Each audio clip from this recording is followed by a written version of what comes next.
Si os mordéis y os coméis unos a otros. Principios bíblicos para solucionar conflicto. Alexander Strauss, capítulo 1, primera parte. Actúa en el Espíritu. Pero si os mordéis y os coméis unos a otros, mirad que también no os consumáis unos a otros. Gálatas 5:15. La iglesia de Villalta, una iglesia bíblica muy numerosa, invitó a un evangelista para una semana de mensajes especiales. Al final de la semana, el evangelista desafió a la congregación a desarrollar una mayor devoción por Cristo y a ser más comprometida con la propagación del evangelio. Luego, sin muchos espectáculos, coerción o manipulación, invitó a la gente a pasar al frente del auditorio y a arrodillarse para orar junto con él. Su mensaje había afectado a muchas personas y ellos respondieron a su invitación. Pero esta iglesia no estaba acostumbrada a las llamadas al altar y al terminar la reunión un miembro prominente expresó, de modo que lo escucharon los que estaban a su alrededor. Él dijo que él estaba en desacuerdo con la llamada al altar del evangelista.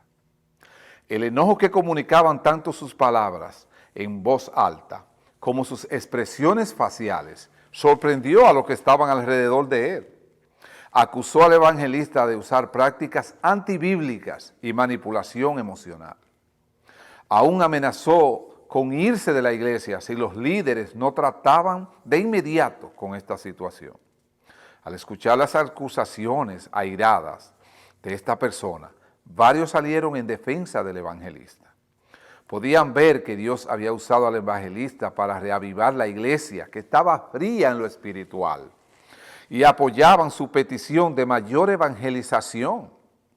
Acusaron a los que se oponían a las llamadas al altar de ser tradicionistas, de mente cerrada, que siempre resisten un cambio.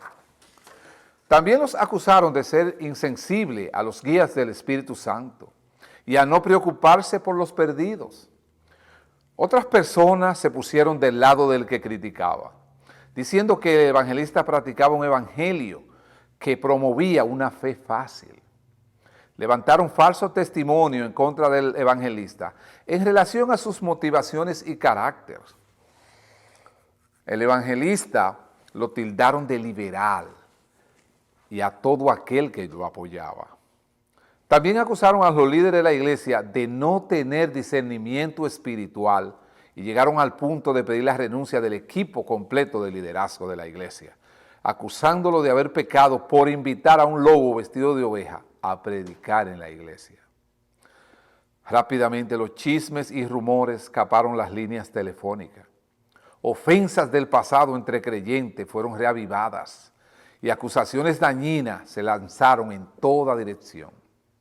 Palabras retadoras y cargadas de enojo pasaron a ser la forma normal de presión, así como verdades a medias, temores, sospecha y sobre todo falta de confianza. Familias y amigos eran obligados a elegir bando. El liderazgo de la iglesia mantuvo una comunicación deficiente con la congregación y la ira y el enojo escalaron. En menos de un año la iglesia de Villalta se había dividido en dos grupos. Cada grupo aseguraba estar defendiendo la verdad bíblica y no había deseo de parte de ninguno de los dos grupos de buscar la reconciliación. Estaban contentos por haberse liberado el uno del otro, aunque el nombre Villalta y este relato son ficción. El comportamiento atribuido a esta iglesia es muy real. La descripción del conflicto en Villalta no es una exageración. Refleja la actitud y los comportamientos observados en innumerosas peleas y divisiones de iglesia. Sin importar nuestras opiniones teológicas sobre las llamadas al altar, todos debemos darnos cuenta que el comportamiento de estos creyentes fue sin ninguna consideración por lo que enseña la Biblia acerca de la conducta y la forma de hablar que deben caracterizar a un cristiano. Se comportaron como personas que no saben nada del Evangelio y mucho menos del Espíritu Santo. Actuaron más como niño malcriado que como cristiano maduro, lleno de Espíritu Santo. Ver las consecuencias desastrosas de tales conflictos debe hacer que nos preguntemos, ¿cómo debemos los creyentes bíblicos, que somos llenos del Espíritu Santo y poseedores de la guía de la palabra de Dios, tratar las diferencias? Ninguno de otros grupos deben estar más preparados para enfrentar los conflictos que los creyentes que están convencidos que la Biblia es la palabra de Dios. La Biblia provee instrucción detallada acerca de cómo tratar las controversias en forma constructiva. Cristo provee el poder por medio del Espíritu Santo para ayudarnos a obedecer la palabra de Dios y controlar nuestras pasiones pecaminosas. El tema de este capítulo es fundamental para el resto del libro. Cuando surge el conflicto, nuestras actitudes y comportamientos deben reflejar nuestra vida llena de Cristo, dada por el Espíritu Santo que vive en nosotros. Hemos de reflejar el fruto del Espíritu y no las obras de la carne. Debemos andar por el Espíritu y ser controlados por el Espíritu, no controlados por la carne o mostrarnos fuera de control. Examinemos estos principios fundamentales como se expresan en Gálatas 15, 13 al 26, o Corintios 3, 1, 4, o Santiago 3, del 13 al 18. Estos pasajes de la Escritura forman el fundamento de cómo actuar en el Espíritu, y sobre ese fundamento es que descansa este libro. Los siguientes dos capítulos tratarán el amor y la humildad, dos aspectos prominentes del Espíritu Santo. Cuando enfrente conflicto, no muestre las obras de la carne. La mayor parte de las contiendas y divisiones innecesarias que afligen muchas iglesias hoy en día resultan del creyente manifestando las obras de la carne y no andando en el Espíritu. Esto también caracterizaba a muchas iglesias del Nuevo Testamento. Reconociendo el potencial dañino de dicho comportamiento, el apóstol Pablo se refirió a este problema en sus cartas a la iglesia de Galacia y Corintio. El conflicto pecaminoso de estas iglesias creó serio desacuerdo sobre la función de la ley de Moisés en relación con la salvación y la vida cristiana y amenazaban la unidad y la vida de la recién iglesia plantada en Galacia. Por eso Pablo, uno de los fundadores de esta iglesia, advirtió a los nuevos creyentes: pero si os mordéis y os coméis unos a otros, mirad que también no os consumáis unos a otros. Esta conducta, describe un comentarista, era más apropiada para fieras salvajes que para hermanos en Cristo. Si estos nuevos creyentes no paraban de pelear, nadie sobreviviría a la carnicería creada. Después que Pablo le advirtiera del potencial de la destrucción mutua entre creyentes, identificó la causa como obras de la carne. El término carne aquí describe la condición humana débil y caída, aparte de la vida de Dios y sometida al poder del pecado. Cuando surge el conflicto, nuestras actitudes y comportamientos deben reflejar la nueva vida en Cristo dada por el Espíritu Santo que mora en nosotros y manifiesta. Las obras de la carne son adulterio, fornicación, inmundicia, lascivia, idolatría, hechicería, enemistades, pleitos, celos, iras, contienda, disensiones, herejías, envidias, homicidio, borrachera, orgía y otras cosas semejantes. Los 8 pecados sociales en cursivas describen las actitudes y los comportamientos pecaminosos que se manifestaron entre los creyentes de Galacia. Es probable que haya observado muchas de esas características en nuestra iglesia. Mientras considera estas 8 obras de la carne, entiende esto: el Espíritu Santo está totalmente en contra de cada una de ellas. El versículo 17 dice: porque el deseo de la carne es contra el espíritu, y el del espíritu es contra la carne, y esto se oponen entre sí. El Espíritu Santo nos guía a no cometer estos pecados sociales, morderse y comerse unos a otros, o provocarse mutuamente en arrebato de ira y celos amargos. Pablo también les advirtió que el orgullo es la raíz de todos los comportamientos pecaminosos. No nos vanagloriemos irritándonos unos a otros, envidiándonos unos a otros. Gálatas 5:26. La vanidad llegó a algunos de los Gálatas a provocar a otros de manera arrogante a participar en airados debates teológicos con el fin solo de demostrar su superioridad. En otro caso, la arrogancia llevó a los creyentes a envidiar aquello que amenazaban su supuesta posición. Así que en vez de sentirse por amor los unos a los otros como hermanos y hermanas en Cristo, los Gálatas estaban provocándose mutuamente en su envidia. La lista de pecados sociales que ofrece Pablo nos provee una forma objetiva de evaluar nuestro propio comportamiento. Así que la próxima vez que te vea envuelto en un conflicto, detente y considera.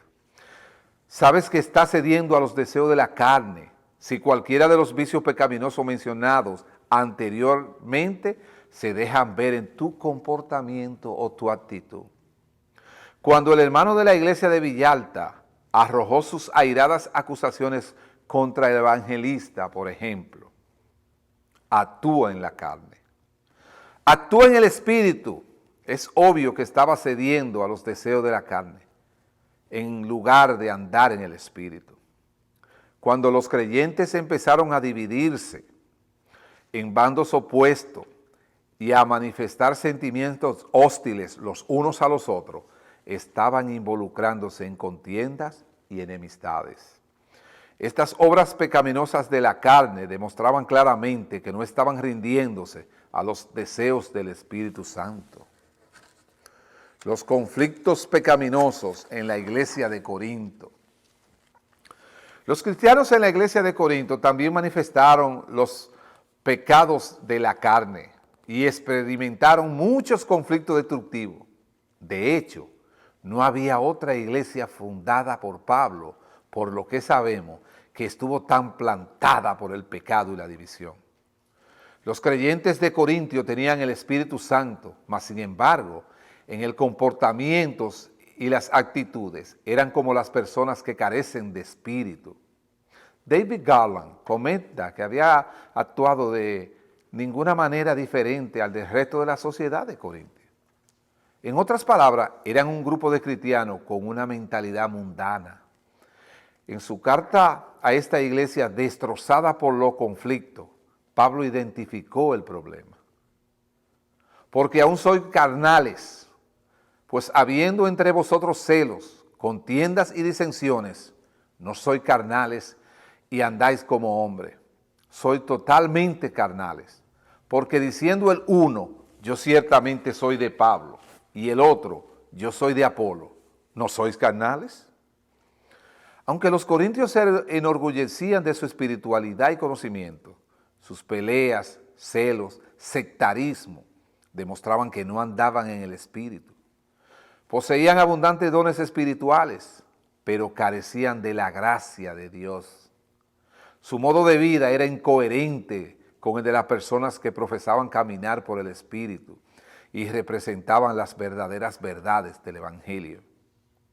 Las obras de la carne, enemistades, contienda, pleitos, envidias, celos, iras, divisiones, maledicencias, disensiones, murmuraciones, herejía, envidia, desórdenes. Pablo enumeró estos pecados de discordia entre los corintios, que de continuar necesitarían una grave disciplina apostólica. Contiendas, envidias, ira, divisiones, maledicencias, murmuraciones, soberbias y desórdenes. Estos pecados sociales son una evidencia de la obra de la carne que resultan en mucho conflicto. No podía haber esperanza de unidad en la iglesia de Corinto hasta que los creyentes reconocieron y se arrepintieron de su conducta carnal y anticristiana. Cuando enfrentes un conflicto, tienes que mostrar el fruto del Espíritu.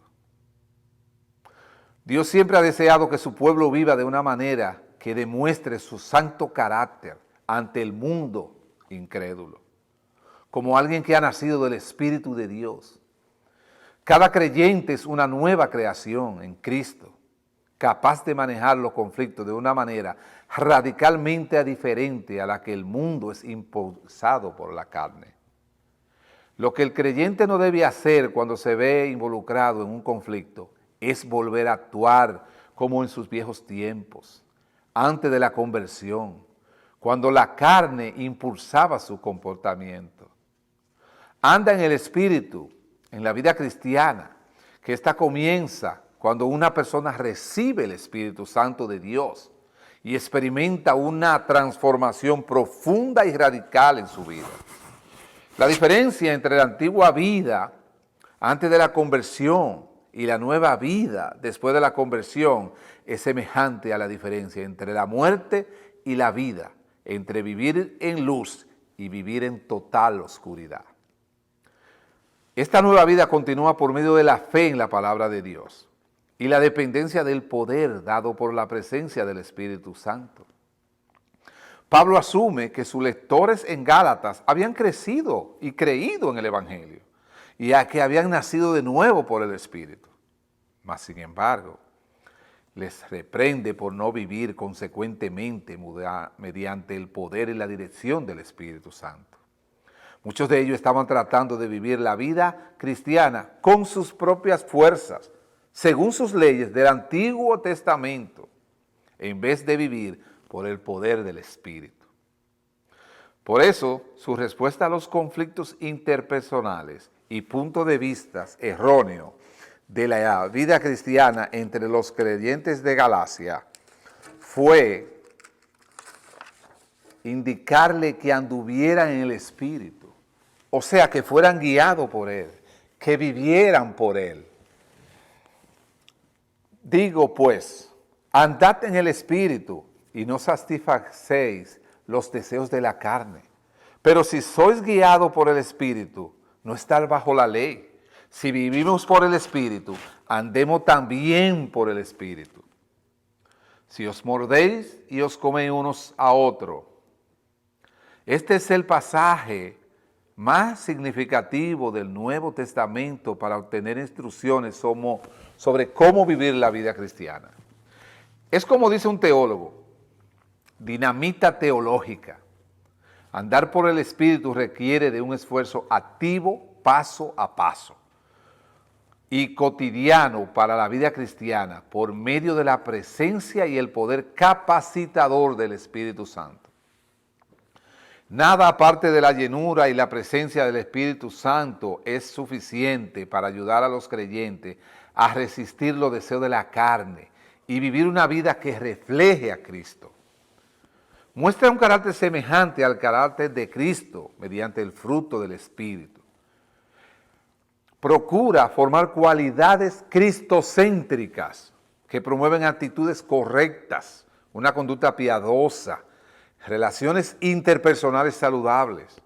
Las mismas cualidades de las congregaciones conflictivas de Galacia necesitaban esto desesperadamente.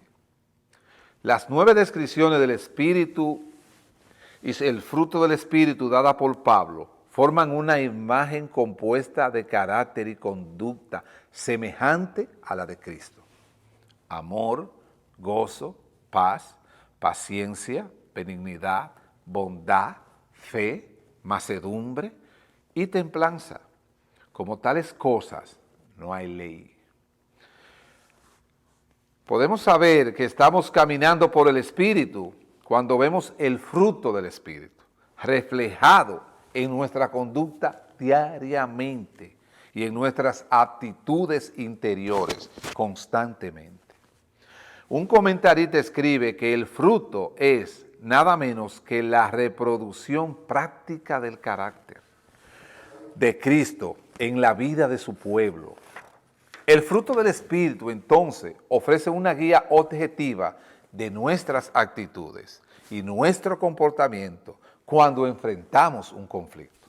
Así que siempre debemos preguntarnos, ¿estoy mostrando el carácter de Cristo? ¿Estoy mostrando la vida del Espíritu cuando tengo un desacuerdo con alguien o cuando trato con alguien que se opone a mí? Espero que podamos responder que sí a esas preguntas. Actúa en el Espíritu y así te destrozará con el incumplimiento y las irresponsabilidades que conllevan a caminar en la carne. Cuando estamos atrapados en una tormenta de conflicto, un aspecto del fruto del Espíritu que es especialmente necesario para navegar con seguridad a través de la tormenta es la templanza, o sea, dominio propio. La falta de autocontrol o dominio propio es un problema serio durante el conflicto, porque el Espíritu Santo proporciona el poder sobre los excesos carnales generado por las pasiones de ira, odio y el espíritu de venganza. Los creyentes que controlan sus emociones y pensamientos por el poder del Espíritu Santo son más capaces de manejar los conflictos de una manera constructiva y lograr resoluciones justas. Estos son los cristianos que no muerden ni comen a sus hermanos ni hermanas en Cristo. Por el contrario, cuando las personas actúan de acuerdo a la carne, se descontrolan emocionalmente. No muestran el fruto del Espíritu, tienen potencial para hacer daño terrible a los demás y también en nombre de Cristo.